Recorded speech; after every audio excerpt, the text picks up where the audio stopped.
So hello friends, welcome to GATE academy.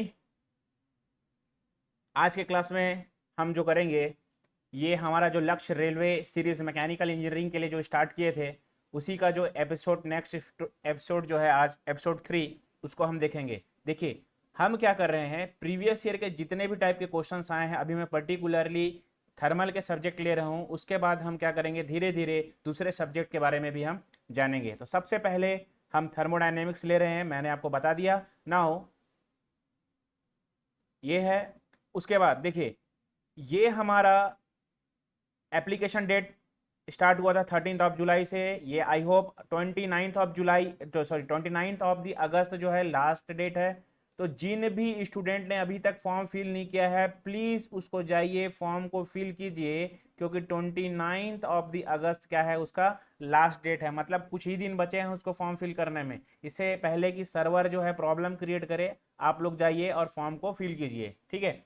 अब देखिए, यहां पर क्या है, गेट एकेडमी के द्वारा सीबीटी 1 और सीबीटी 2 दोनों का कंबाइंड कोर्स लॉन्च किया गया है, जो एकदम अफोर्डेबल प्राइस रखा गया है, जिसके लिए 777 रखा गया है, जिसका एकदम अफोर्डेबल प्राइस। और अगर किसी को सिर्फ सीबीटी 1 ही लेना है, ओनली सीबीटी 1, तो उसके लिए जो प्राइस रखा गया है 499, इसको ध्यान रखेंगे। तो अगर आप आरआरबी जेई का प्रिपरेशन कर रहे हैं और आप सोच रहे हैं कि आपका प्रिपरेशन बेहतर हो, तो आपको ये कोर्स अवाइल करना चाहिए। सो नाउ, बिना देरी किए हुए हम आज का पहला क्वेश्चन स्टार्ट करते हैं, द कांस्टेंट प्रेशर प्रोसेस। ये सभी क्वेश्चन जो है प्रीवियस एग्जाम में किसी न किसी फॉर्मेट में आया हुआ क्वेश्चंस है, ठीक है। ये रेलवे के ही क्वेश्चंस है, जितने भी क्वेश्चंस मैं करा रहा हूं ये रेलवे के ही क्वेश्चंस हैं, जो एग्जाम में प्रीवियस ईयर एग्जाम्स में आए हुए हैं। ध्यान रखिएगा ये सब चीजों को। तो कांस्टेंट वॉल्यूम प्रोसेस, सबसे पहले जब मैं कांस्टेंट वॉल्यूम प्रोसेस के बारे में बात कर रहा था, तो कल मैंने आपको बताया था कि कांस्टेंट वॉल्यूम प्रोसेस को मैं क्या बोलता हूं, इसको सबसे पहले तो बोलता हूं V इक्वल टू सी। और अगर आपको क्वेश्चन देता है V इज इक्वल टू सी, इसको मैं क्या बोलता हूं, आइसोमेट्रिक प्रोसेस। सेकंड, इसको क्या बोलता हूं, isometric process, isochoric process, isometric, isochoric. ये तो हो गया हमको प्रोसेस के बारे में। अगर हमको क्वेश्चन में पूछा गया PV to the power n is equal to C, मैंने एक ही क्वेश्चन को पोस्टमार्टम कर रहा हूं, इसको ध्यान रखो। तो एन की वैल्यू अगर हम इनफाइनाइट रख देंगे, तो v इज इक्वल टू क्या हो जाएगा, कांस्टेंट हो जाएगा। तो आपको क्वेश्चन ये सकता है कि for constant volume process n की वैल्यू क्या होगी, या फिर अगर n की वैल्यू इनफाइनाइट रख देंगे तो वॉल्यूम, तो प्रोसेस कौन सा होगा, तो उसको ध्यान रखेंगे। ये इस प्रोसेस का नाम होगा क्या, कांस्टेंट वॉल्यूम, आइसोमेट्रिक, आइसोकोरिक। तो यहां पर देख लीजिए कौन सा प्रोसेस है। आइसोपिस्टिक प्रोसेस के बारे में बताया था, ये क्या होता है, कांस्टेंट प्रेशर प्रोसेस होता है। हाइपरबोलिक प्रोसेस, इसको ध्यान रखना, ये क्या होता है, आइसोथर्मल प्रोसेस। आइसोथर्मल प्रोसेस को हाइपरबोलिक प्रोसेस बोलते हैं। आइसोथर्मल प्रोसेस को क्या बोलते हैं हम लोग, आइसो हाइपरबोलिक प्रोसेस किसको बोलते हैं, आइसोथर्मल प्रोसेस को, जिसमें क्या होता है, सिस्टम और सराउंडिंग का टेम्परेचर जो होता है, सिस्टम और सराउंडिंग का जो टेम्परेचर जो होता है, क्या होता है, वो इक्वल होता है। आइसोमेट्रिक प्रोसेस यही है क्या, हमारा कांस्टेंट वॉल्यूम प्रोसेस। और पॉलीट्रॉपिक प्रोसेस क्या होता है, PV to the power n is equal to C. यहां पर क्या हो जाएगा, V is equal to C, या PV to the power infinite is equal to C, infinite is equal to सी।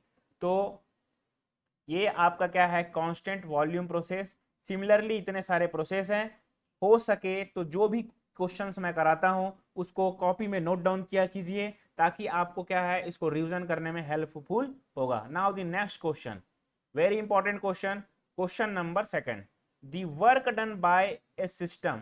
अब ये कॉन्सेप्ट को थोड़ा सा समझिए। वर्क डन के बारे में अगर मैं कॉन्सेप्ट बता रहा हूं यहां पे, इसको ध्यान समझिए। वर्क डन, देखो वर्क डन जो होता है दो टाइप का होगा।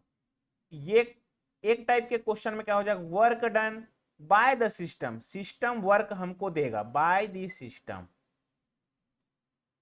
एक क्या होता है, दूसरे टाइप का वर्क डन क्या होता है, work done on the system, system पे हमको वर्क करना पड़ता है, ऑन द सिस्टम।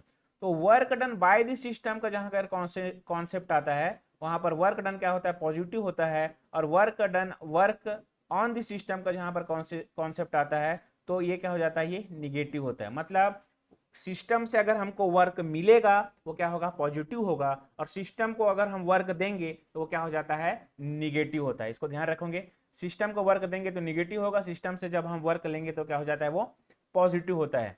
यहां पर चीजें समझ में आए। सिमिलरली अगर मैं हीट की बात करूं तो heat transfer on the system, अगर यही heat transfer on the system हो गया क्यू की वैल्यू, तो ये क्या होता है, पॉजिटिव, क्योंकि सिस्टम की हीट को आप बढ़ा रहे हो।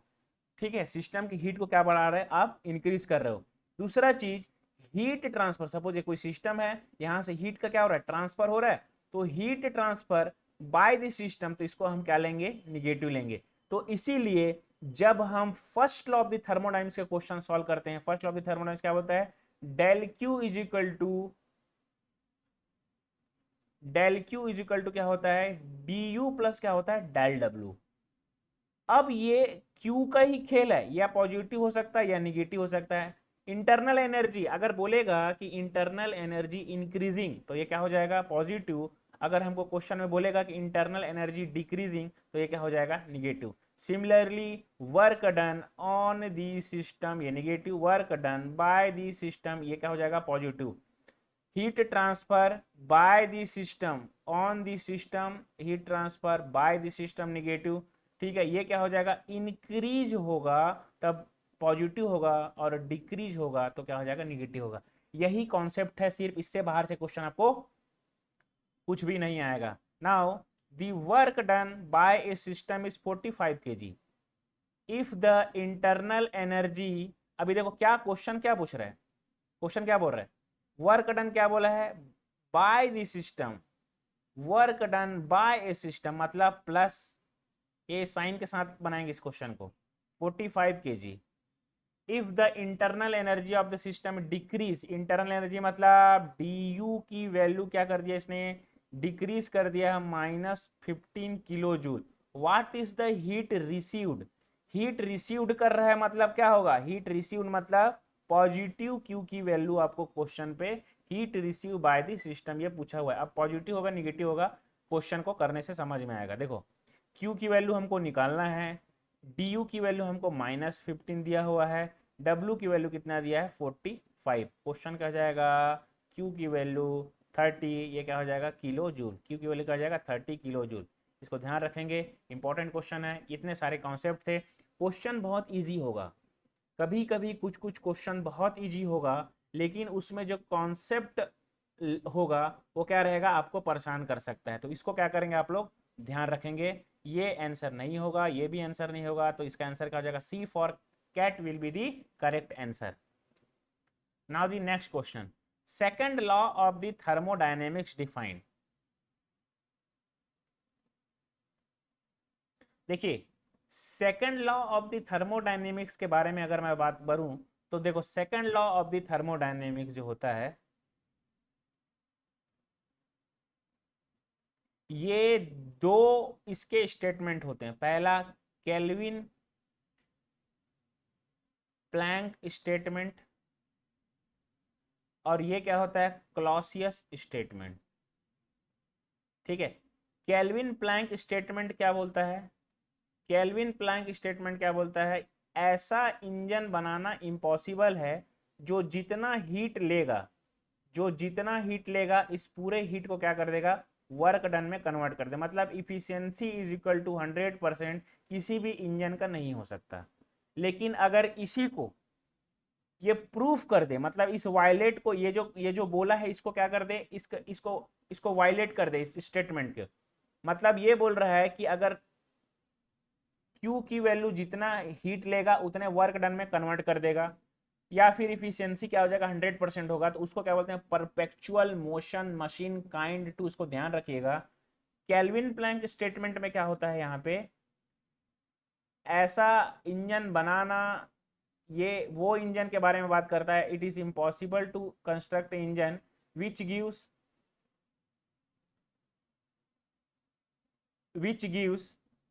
100% efficiency, that means it convert all input into work done। ठीक है, ये है आपका। तो ये क्या बोलता है कि कुछ ना कुछ आपको हीट का अमाउंट को क्या करना पड़ेगा, यहां से रिलीज करना पड़ेगा। इसी से हमारा जो कॉन्सेप्ट आया था केल्विन प्लैंक से, हीट इंजन का कॉन्सेप्ट आया था, इसको ध्यान रखेंगे। क्लासियस स्टेटमेंट क्या बोलता है, it is impossible to construct a heat engine, suppose ऐसा इंजन बनाना इम्पॉसिबल है जो हाई टेम्परेचर से, मतलब सपोज ये क्या है, ये हाई टेम्परेचर होगा, जो हाई टेम्परेचर से सॉरी जो लो टेम्परेचर से सॉरी जो लो टेम्परेचर से इस टेम्परेचर को, जो लो टेम्परेचर से हीट को हाई टेम्परेचर पे पहुंचा दे। इसके लिए क्या लगेगा आपको, वर्क इनपुट का रिक्वायरमेंट होगा। इसके लिए क्या लगेगा आपको, वर्क इनपुट का रिक्वायरमेंट होगा। तो जो वर्क इनपुट का रिक्वायरमेंट होगा इसको क्या बोलते हैं, work done on this system. ठीक है, तो यहीं से जो कॉन्सेप्ट है आपका रेफ्रिजरेटर और हीट पंप का, तो ये दोनों कॉन्सेप्ट को आपको ध्यान रखेंगे। अब दूसरा चीज, यहां तक एक कॉन्सेप्ट हो गया। दूसरा concept, second law of the thermodynamics क्या करता है, ये बताता है कि हीट का फ्लो का डायरेक्शन, हीट फ्लो का डायरेक्शन, भैया हीट किधर से किधर फ्लो हो रहा है इसका डायरेक्शन बताएगा, पहला चीज। दूसरा, second law of the thermodynamics क्या बताएगा, एंट्रोपी के बारे में भी बताता है। Second law of the thermodynamics क्या बताएगा, एंट्रोपी के बारे में भी बताएगा। ये क्या होता है, क्वालिटेटिव लॉ है। ये क्या है, क्वालिटेटिव लॉ है, qualitative law. Second law of the thermodynamics क्या है, क्वालिटेटिव लॉ। तो इसको क्या करेंगे आप लोग, ध्यान रखेंगे।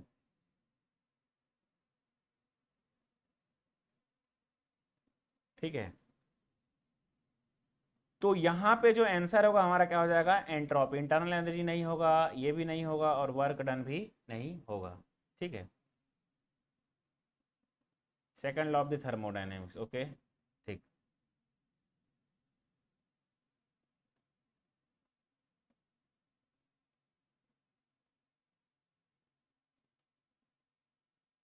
Next, the Kelvin Planck statement of the second law of the thermodynamics deal with the conversion of. ये क्या करता था, अभी तो मैंने बताया ना, केल्विन प्लैंक स्टेटमेंट क्या करता था, ये सबसे पहले केल्विन प्लैंक स्टेटमेंट क्या बोलता था, ऐसा इंजन बनाना इम्पॉसिबल है जो 100% हीट को लेगा और इस हीट को क्या करेगा, एक रिजर्वायर से, सोर्स से लेगा हीट, और इस पूरे हीट को वर्क डन में कन्वर्ट करेगा। ऐसा इंजन बनाना ये इम्पॉसिबल है। तो क्या करने का बोला है, ये बोला कि यहाँ पे कुछ फॉर्म ऑफ हीट को आपको क्या करना पड़ेगा, रिमूव करना पड़ेगा। कुछ फॉर्म ऑफ हीट को क्या करना पड़ेगा, यहाँ पे रिमूव करना पड़ेगा। ठीक है,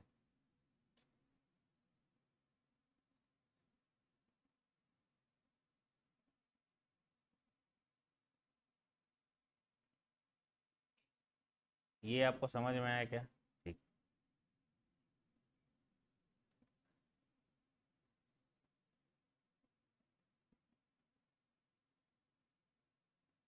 ओके,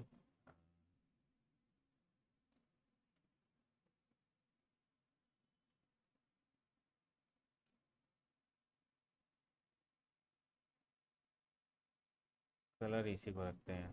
ठीक है, तो ये क्या है आपका सिंक।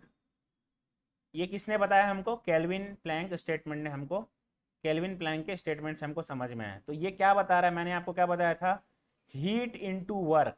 ये किस में कन्वर्ट करता है, हीट को वर्क में कन्वर्ट कर रहा है। तो हीट इनटू वर्क। ठीक है, हीट क्या है, यहाँ पर एक और कॉन्सेप्ट को समझो। हीट क्या है, लो ग्रेड एनर्जी। हीट क्या होता है, low grade energy. And work क्या होता है, हाई ग्रेड एनर्जी। हीट क्या होता है, low grade energy, and work done क्या होता है आपका, हाई ग्रेड एनर्जी। यहाँ पर हमारा केल्विन प्लैंक स्टेटमेंट समझ में आ गया आपको। आई होप आपको केल्विन प्लैंक स्टेटमेंट समझ में आया होगा, और क्लासियस का स्टेटमेंट भी इसी से ही आपको क्लियर हुआ होगा।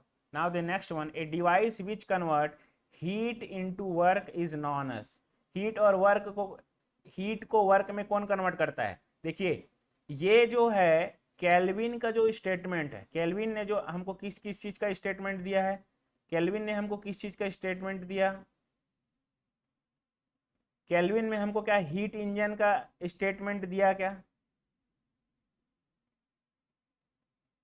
केल्विन ने हमको क्या दिया? देखिए इसने हमको हीट इंजन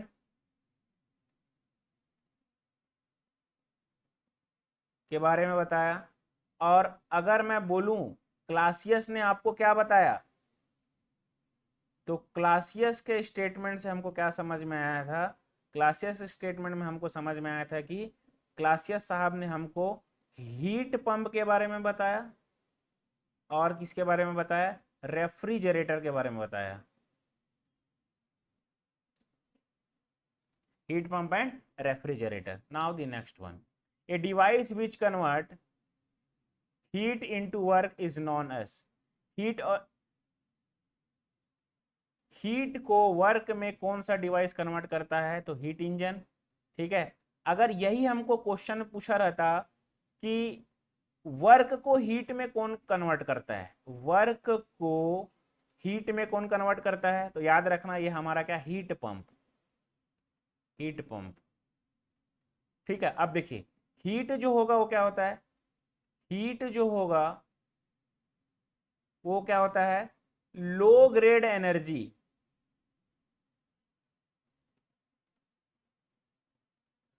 और वर्क जो होता है, वर्क जो होगा वो क्या होता है? High grade energy. High grade energy. ठीक है, इसको ध्यान रखेंगे।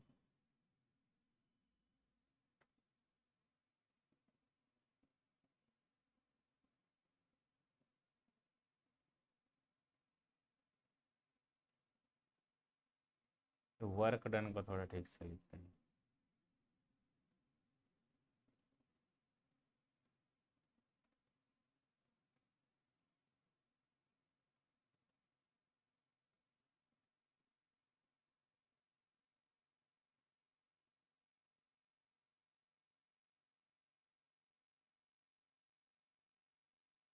वर्क, ये आपको आई होप क्लियर हो गया होगा।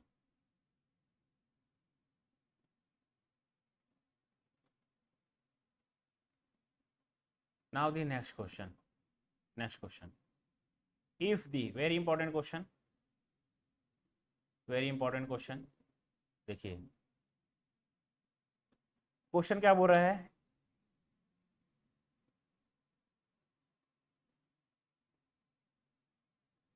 If the efficiency of a Carnot engine is 40%, then the coefficient of performance of the Carnot refrigerator। अब यहाँ पे मैं बहुत सारे कॉन्सेप्ट बताने वाला हूँ दोस्त, इसको ध्यान रखेंगे। सबसे पहला, coefficient of performance of the heat pump. ये क्या होता है आपका? जो क्यू ऐड करोगे, मतलब क्यू हाई, जो भी हाईएस्ट टेम्परेचर होगा, सॉरी हाईएस्ट हीट होगा, Q H minus Q L, ये होगा। उसके बाद coefficient of performance of the refrigerator, ये क्या हो जाएगा? जो लो हीट होगा, देन क्यू एच माइनस क्या हो जाएगा, क्यू एल। ठीक है, अगर इसी को मैं टेम्परेचर फॉर्म पे कन्वर्ट करूं तो ये क्या हो जाएगा? T H divided by T H minus क्या हो जाएगा, टी एल। ये क्या हो जाएगा? T L, T H minus क्या हो जाएगा, टी एल। समझ में आ गया? ये हमारा क्या हो जाएगा? Coefficient of performance of the refrigerator और हीट पंप। ठीक है, जो भी डिवाइस हीट वर्क को एज अ इनपुट लेता है वो क्या होता है? कोफिशिएंट ऑफ परफॉर्मेंस को रिप्रेजेंट करेगा। और जो डिवाइस हीट प्रोड्यूस करता है वो क्या करता है? हीट इंजन को क्या करेगा? वो हीट इंजन को, सॉरी, जो भी डिवाइस वर्क प्रोड्यूस करेगा वो क्या करेगा? इफिशियंसी को रिप्रेजेंट करेगा। जो डिवाइस वर्क को एज अ इनपुट इनटेक करेगा वो क्या करेगा? Heat pump. रेफ्रिजरेटर जो होता है वो आपका देखे होगे, जैसे मैंने आपको प्रीवियस में बताया कि वो क्या करेगा? वर्क डन लेगा, तो वो क्या करता है? कोफिशिएंट ऑफ परफॉर्मेंस को रिप्रेजेंट करेगा। ठीक है, तो यहां पे देखिए, अब efficiency of the Carnot cycle ये क्या होता है? 1 माइनस TL/TH होता है। अब इसी को अगर आप सिंप्लीफाई करोगे तो ये क्या हो जाएगा, TH minus TL divided by क्या हो जाएगा, TH। तो देखो ये किसका रेसिप्रोकल दिख रहा है, कोफिशिएंट ऑफ हीट पंप का दिख रहा है क्या, रेसिप्रोकल। तो ये हमको इफिशियंसी कितना दिया 40%, तो 0.4% दिया हुआ है, ठीक है इफिशियंसी। अगर इसी इफिशियंसी को मैं क्या कर दूं, रेसिप्रोकल कर दूं और इसको कर दूं क्या, तो ये क्या हो जाएगा TH divided by TH minus TL हो जाएगा क्या, ठीक है। सॉरी ये 100% होगा ना, ये 100/4 कर दो इसको, 100/4 करो तो कितना जाएगा, ये 24/20 TH/TL, ये कितना होगा 40%, 40/100, ये कितना होगा 2.5 होगा, किसके लिए, coefficient of performance of the heat pump. लेकिन हमको क्वेश्चन में क्या पूछा है, रेफ्रिजरेटर पूछा हुआ। आपको क्या करना है, coefficient COP of the refrigerator, ये रिलेशन आपको ध्यान रखना चाहिए, coefficient of performance of the heat pump plus क्या हो जाएगा 1। तो यहाँ पर रेफ्रिजरेटर को आपको sorry coefficient of performance of refrigerator -1, तो यहाँ पर क्या करोगे, हीट पंप का कितना आया है 2.5 आया है, ये क्या है माइनस, तो यहाँ से क्या हो जाएगा 1.5 क्या हो जाएगा आपका coefficient of performance of the refrigerator 1.5, sorry यहाँ पे आपको शो नहीं हो रहा होगा, coefficient of performance of the refrigerator क्या हो जाएगा 1.5, ठीक है। तो इसको ध्यान रखेंगे, तो इसके लिए आंसर क्या हो जाएगा, B for Bombay will be the correct answer, B for Bombay will be the correct answer. देखिए now the next, heat transfer takes place according to, देखो heat transfer takes place according to, यहां पर हीट ट्रांसफर देखो, temperature जो measure करते हैं, temperature को अगर हम मेजर्ड करेंगे तो वो कौन सा लॉ से करेंगे, जीरोथ लॉ, ठीक है। उसके बाद फर्स्ट लॉ क्या बोलता है हमारा, ये लॉ ऑफ कंजर्वेशन है, neither created nor be destroy energy. Second one first law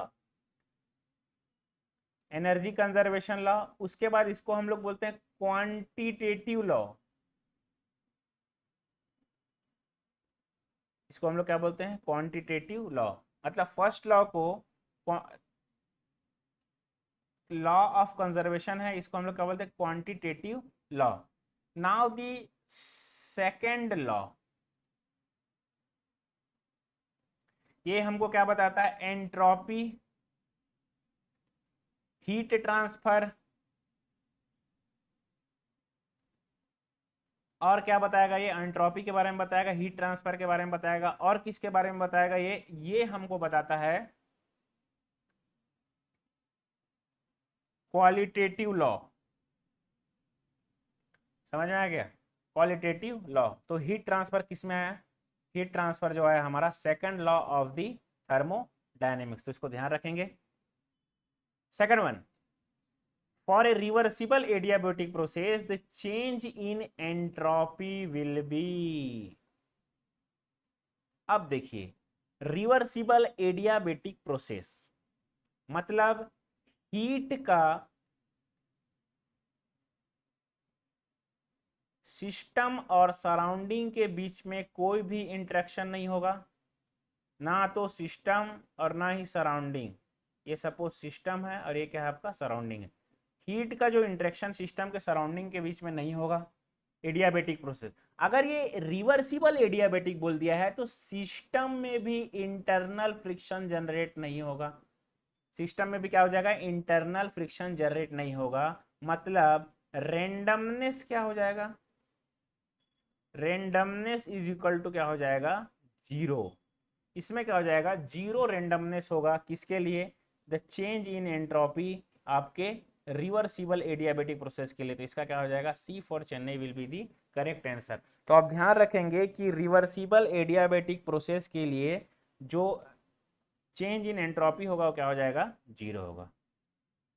next question, what happen to entropy when the close system undergoes a reversible. देखो क्लोज सिस्टम, एंट्रोपी की अगर मैं बात करूं, एंट्रोपी को क्या बोलते हैं हम लोग? Degree of randomness. एंट्रोपी को अगर मैं डिफाइन करूं तो क्या होगा?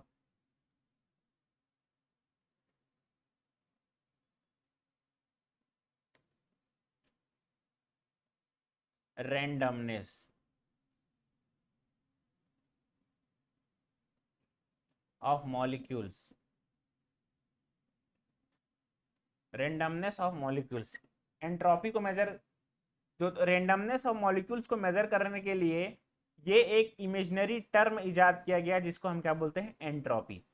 अब देखिए सिस्टम की भी एंट्रोपी होगी, सराउंडिंग की भी कुछ एंट्रोपी होगी। देखिए सिस्टम की एंट्रोपी पॉजिटिव भी हो सकता है, निगेटिव भी हो सकता है, और ये क्या हो सकता है? जीरो भी हो सकता है। सराउंडिंग, सॉरी ये सराउंडिंग है ना,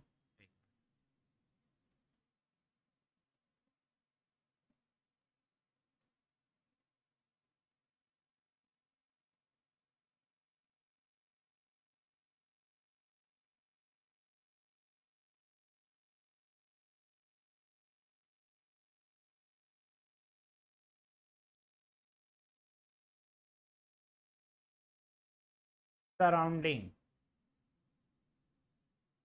ये क्या हो जाता है? ये भी पॉजिटिव होगा, ये भी निगेटिव हो सकता है, और ये भी क्या हो सकता है? जीरो हो सकता है। बट यूनिवर्स क्या होता है? Change in entropy of the universe की अगर मैं बात करूं तो एंट्रोपी ऑफ द यूनिवर्स जो होगा वो सिस्टम प्लस सराउंडिंग से मिलकर बनेगा। ठीक है, चेंज इन एंट्रोपी किससे किससे मिलकर बनेगा? सिस्टम और सराउंडिंग से मिलकर बनेगा। और ये हमेशा एंट्रोपी ऑफ द यूनिवर्स जो होगा ऑलवेज क्या होता है? Positive, positive always, positive always. अब यहां पर देखिए, यहां पर सिस्टम क्या बोल दिया? Closed system. क्लोज्ड सिस्टम क्या होता है? जिसमें मास का इंटरेक्शन नहीं होता है लेकिन एनर्जी का इंटरेक्शन होता है। अब यहां पर क्लियरली वर्ड बोल दिया है सिस्टम, तो सिस्टम की एंट्रोपी पॉजिटिव भी हो सकती है, इंक्रीज मतलब पॉजिटिव, निगेटिव जीरो मतलब कांस्टेंट। तो D for Delhi will be the correct answer. जब भी एंट्रोपी का अगर आप क्वेश्चंस बनाएंगे तो इसको आप एकदम ध्यान रखेंगे कि हमको क्या दिया हुआ है, क्वेश्चन कैसा दिया हुआ है, किस टाइप से दिया हुआ है, सिस्टम क्या दिया हुआ है, क्लोज सिस्टम दिया है, ओपन सिस्टम दिया हुआ है, कि क्या दिया हुआ है। Now the next one, law of degradation of energy says that unavailable energy is a gradually decreasing. देखो एक होता है अवेलेबल एनर्जी,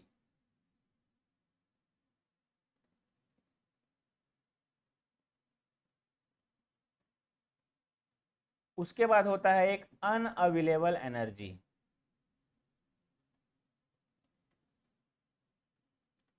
एक होता है अवेलेबल एनर्जी, एक होता है अनअवेलेबल एनर्जी। अवेलेबल एनर्जी में क्या होता है?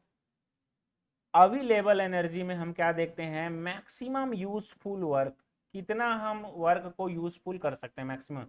अनअवेलेबल एनर्जी मतलब हम क्या देखते हैं? ये अनअवेलेबल एनर्जी मतलब हम क्या देखते हैं? ये हो गया अवेलेबल एनर्जी, ये हो गया हमारा unavailable energy. And the unavailable energy को हम क्या, ये होता है लॉसेस इन अवेलेबल एनर्जी। और ये जो डिपेंड करेगा आपका, अगर मैं इसको अनअवेलेबल एनर्जी को फॉर्मूला से डिफाइन करूं तो ये आई से इसको रिप्रेजेंट करते हैं, ये T naught multiply by del S universe. Del S universe से क्या समझ में आता है? जितना इरिवर्सिबिलिटी बढ़ेगा, डेल एस की वैल्यू बढ़ेगी कि नहीं बढ़ेगी? इरिवर्सिबिलिटी बढ़ेगा तो डेल एस मतलब change in entropy of the universe, मतलब ये जो मैंने आपको बताया था यहाँ पे इस क्वेश्चन में देखिए, यूनिवर्स सिस्टम प्लस सराउंडिंग, यहाँ पे जो बताया था चीजें वही है यहाँ पे। तो डेल एस यूनिवर्स और टी नॉट जो है ये क्या है आपका? ये जो टी नॉट है हमारा, ये क्या है? इन्वायरमेंट का टेम्परेचर, या फिर इसको हम लोग क्या बोलते हैं? Atmospheric temperature. इसको हम क्या बोल सकते हैं? Atmospheric temperature. तो डेल एस क्या है, ये यूनिवर्स, डेल एस क्या है हमारा, यूनिवर्स। तो अब देखिए अनअवेलेबल एनर्जी ग्रेजुअली डिक्रीजिंग, क्या होगा, increase the reversible, increase the irreversible, increase in unavailable energy. Question, law of degradation say that the unavailable energy gradually decreasing कब होगा, जब ये जो वैल्यू है वो क्या हो जाएगा, कम होगा। तो ये वैल्यू कब कम होगा, जब रिवर्सिबिलिटी क्या हो जाएगा, इंक्रीज होगा। इसको ध्यान रखेंगे, जैसी जैसी सिस्टम रिवर्सिबल होते जाएगा तो change in entropy of the universe क्या होता जाएगा, कम होते जाएगा। और यहाँ पे हमको ये वैल्यू जो होता है आई की वैल्यू, ये जो आई की वैल्यू क्या हो जाएगी, कम होते हुए दिखती है। ठीक है, तो ये हमारा क्या हो जाएगा, अवेलेबल अनअवेलेबल एनर्जी का question. Now the next question, the irreversibility associated with the process is defined as। Irreversibility देखो, लॉ ऑफ डिग्रेडेशन, इसको लाइन से मैं बता देता हूं, लॉसेस इन एनर्जी, इसको हम लोग बोलते हैं डिग्रेडेशन ऑफ एनर्जी,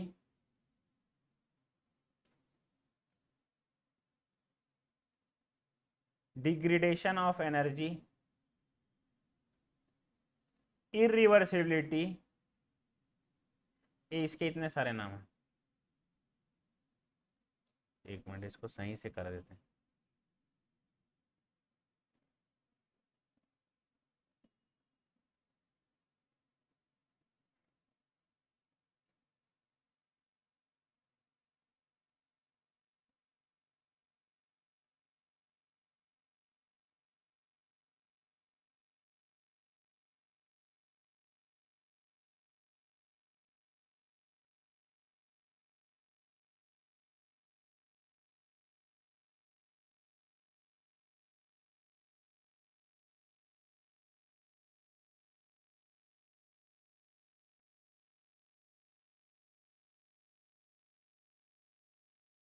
देखिए, losses in energy,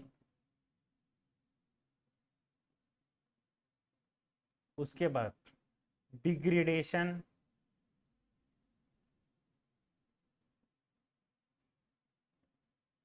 degradation of energy, इसी को हम क्या बोलते हैं, इरिवर्सिबिलिटी।